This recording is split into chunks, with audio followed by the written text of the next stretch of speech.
Found a dead body in the forest while camping. It followed me home. My brother and I love going camping.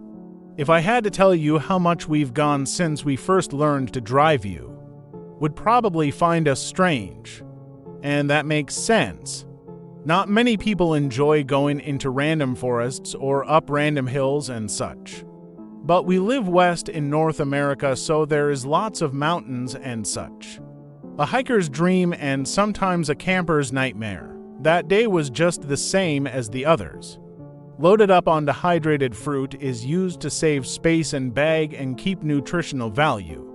And set off into the more forest-heavy places near my town. Was going great. We hiked a few hours. Brother threw a rock at a snake even though I'm pretty sure it was poisonous. Gathered some wild mushrooms. We've pretty much engraved the edible ones' appearance into our brains and set up camp. After a few hours we decided that staying in one spot wasn't very fun, so we headed off again for the next hours, taking our camping stuff with us further into the woods. Now here's where it goes downhill for the rest of this story. We went further and further into the countryside, talking, getting scared shitless by raccoons, snakes, etc. Then a terrible smell hits us. If I could describe it, you would be gagging along with me. We thought it could be a dead deer or moose. I don't think moose even live in America, so no clue how he figured that. He starts excitingly looking for it, using his shirt to cover his nose. He loves collecting antlers and hunting. Has a wall full of heads and antlers. I was never that into it.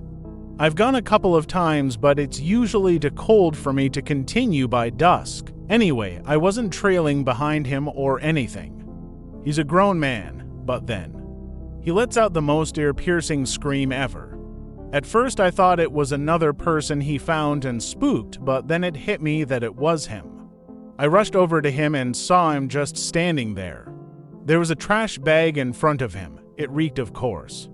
But then I saw it fully using my flashlight. The bag was torn open, and I saw the body of a fairly young-looking girl. And I think the worst part that still is engraved into my sight. Her body was found by animals before we got there. Her face was missing eyes and some flesh in the face. Not to the extent where I could see skull, but I could see muscle. Her chest cavity was open and had been eaten by who knows how many animals. We booked it to the nearest town using Google Maps. Then rented a hotel and called 911s. The town didn't too long to get to, 2 hours max while walking. Didn't catch the name of it, but we could have give the officers enough locational info for them to know exactly. So we told them rough direction and landmarks. It really got us both. We stopped hiking, and he became eerily silent and looked constantly scared. Now for the worst part. One day I decided to do a woodworking project to take it out of my mind. While I was going to the shed, I saw the same corpse clear as day. Looking at me, upright, I froze and it quickly darted away as soon as I saw it. I then rushed to the spot where it was, and saw nothing to indicate someone was there. I figured it a mind trick by my traumatized brain. Again, few days later I went out on my porch near the woods to smoke, and I saw a vaguely humanoid shape in the tree line, blinked, gone. Weeks later it happened again, this time at my window. This time though, it stayed for longer, to seconds longer, even when I moved. Then it darted out of view like a puppet with no arm strings would. All floppy and the like, still wasn't convinced. I hadn't gotten any good sleep since then, so it could have been sleep deprivation for my sake. Then it kept happening again and again. And I started getting scared of her, named her even. Emily was what she looked like to me. I was nervous and terrified even in my own house, constantly checking the trees and the windows. Sometimes I was right, most times not. I don't want to tell my brother or anyone.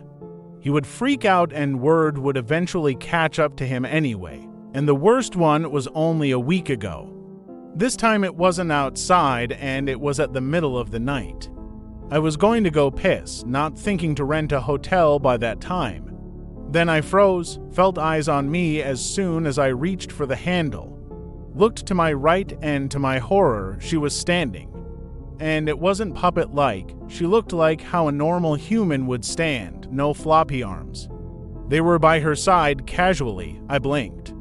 She was still there. Again, she was gone, and it felt cold. I booked it to my car and went to the nearest motel. My brother's house was closer, but I'm not telling him the body we found was haunting me. He would pass out. I've been in the hotel for now, and I won't be going back soon. I've got to tell him eventually, but it's not going to be today. If you enjoyed today's video, make sure to like and subscribe. Have an amazing day.